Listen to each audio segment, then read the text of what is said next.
आज आपण करणार आहोत मसूरची भाजी, जी अगदी सोप्या पद्धतीने झटपट होणार आहे. त्यामुळे वेळ न घालवता पटकन तयारीला लागतो. मसूरच्या भाजीसाठी आपल्याला हे मसूर घ्यायचेत, जे मी 1/2 किलो घेतले होते.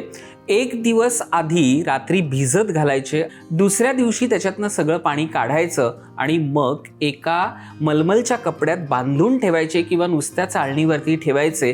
तसे 2 दिवस ही आपल्याला प्रोसिजर करायची आहे, म्हणजे ह्याला छान असे मोड येतात. कारण मसूरची भाजी किंवा कोणतंही कडधान्य घेतलं, जेव्हा त्याला मोड येतात ना, तेव्हा ती भाजी खूप रुचकर लागते. त्यासाठी हे मी मोड आणून दिलेले आहेत. 3 दिवसाची प्रोसिजर करून आता आपल्याला पुढची प्रोसिजर करायची आहे. गॅस ऑन करूया. 2 चमचे तेल तापेपर्यंत मी इथे खलबत्ता घेतलाय. 4 मोठ्या पाकळ्या लसणाच्या घेतल्यात. ते आपल्याला फक्त ठेचून घ्यायच्या सालासकट. तेल चांगलं तापलेलं आहे. जे आपण लसूण ठेचून घेतला होता तो फोडणीला देऊया. इथे मी कढीपत्त्याची 8-10 पानं घेतली आहेत. मोहरी घ्यायची आहे 1 चमचा, जिरं 1 चमचा, हिंग घ्यायचं आहे 1/2 चमचा. इथे मी आलं, लसूण आणि थोडीशी कोथिंबीर याची पेस्ट करून घेतली आहे, ती 1 चमचा. थोडंसं परतून घेऊया. मी 2 मध्यम कांदे घेतलेत बारीक चिरलेले, ते फोडणीला देऊया. तेही थोडेसे परतायचे आहेत. चांगला एकदा थोडासा कांदा लालसर रंगावरती थोडासा आला की त्याच्यामध्ये आपल्याला टोमॅटो घालायचे आहेत.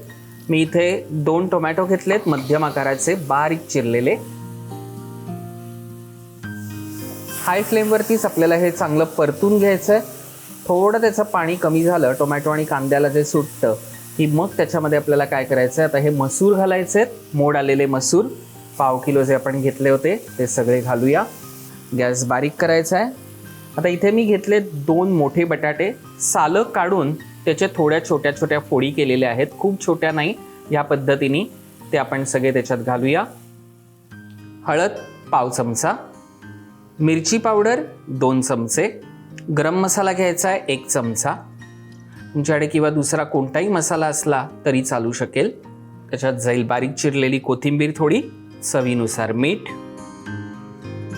चांगलं परतून घेऊया. हे गॅस मोठा करायचा आहे. सगळा मसाला व्यवस्थित हा भाजीला लागला की मग आपल्याला त्याच्यामध्ये पाणी घालायचं आहे. पाणी अगदी थोडंसं, पण आपल्याला ही सुकीच भाजी करायची आहे. फक्त मसूर शिजण्यासाठी आपण हे पाणी घालतोय. पाणी घातलं की आपल्याला थोडासा गॅस मध्यम आचेवरती करायचा आहे. लीड ठेवून 15 मिनटं ते 20 मिनटं छान ही भाजी शिजेल तिथपर्यंत वाट पाहायची आहे. 15 मिनटं झालेली आहेत. बघूया आपण भाजी शिजली आहे की नाही. वा, थोडीशी खरं तर शिजायची आहे, पण पुन्हा 5 मिनटं आपण ठेवणार आहोत, त्यामुळे त्यावेळेला ती शिजेल. आता काय करायचं आहे, ह्याच्यामध्ये आपल्याला इथे आपण चिरलेल्या मिरच्या घालायच्या आहेत. फक्त मध्ये इथे आपण कापलेली आहे. इथे पावडर गूळ घेतलेला आहे, तो आपल्याला घालायचा आहे 1 चमचा. इथे मी कोकम घेतलेले आहे. तुमच्याकडे कोकम नसतील, चिंचेचा कोळ असेल तरी चालेल किंवा तुम्ही लिंबू पिळलं तरी चालू शकेल. पुन्हा थोडीशी बारीक चिरलेली कोथिंबीर. इथे मी ओलं खोबरं घेतलेलं आहे खवणून, ते आपल्याला घालायचं आहे. खूप घालायचं नाही आहे, मी फक्त इथे वरती भुरभुरतोय तेवढंच घालायचं आहे. पुन्हा थोडासा पाण्याचा हबका.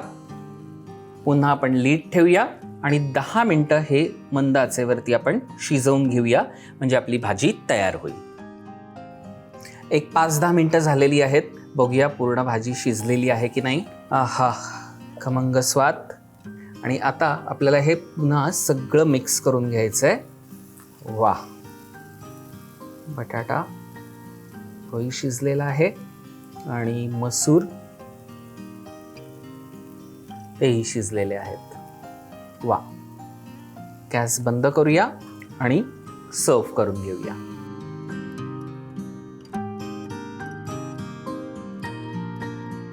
भाजी तयार आहे. मी जरा चाखून बघतो कशी झाली आहे ती.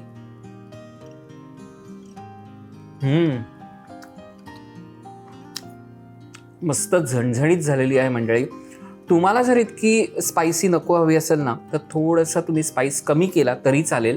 कारण काय झालं, याच्यामध्ये आपण 3 प्रकार घातलेत. एक मिरचीची पावडर, गरम मसाला आणि वरती मिरची.